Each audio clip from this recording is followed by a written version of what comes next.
someone else was dying in that hospital. The doctors even told the family of that person, he's not going to come out of this alive. But for 3 nights he kept everyone in the hospital ward awake.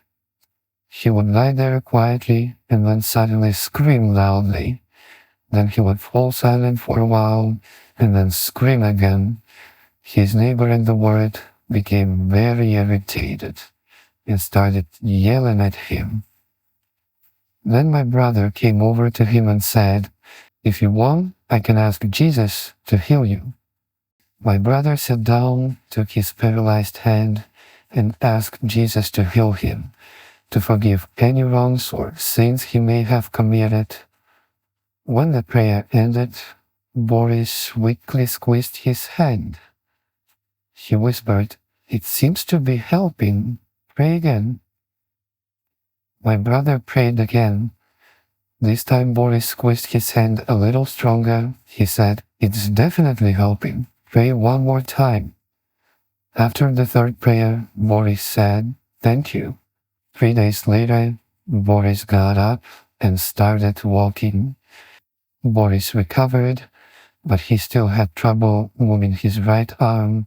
Then he said to my brother, "As soon as my arm gets a bit stronger, I'm going to grab something heavy and deal with that neighbor. How dare he tell me to either recover or die? He's the one who will die first." When my brother heard his intention, he said to Boris, "You've just become friends with God, with Jesus. You've made peace with the God who never killed anyone, but instead raised the dying back to life.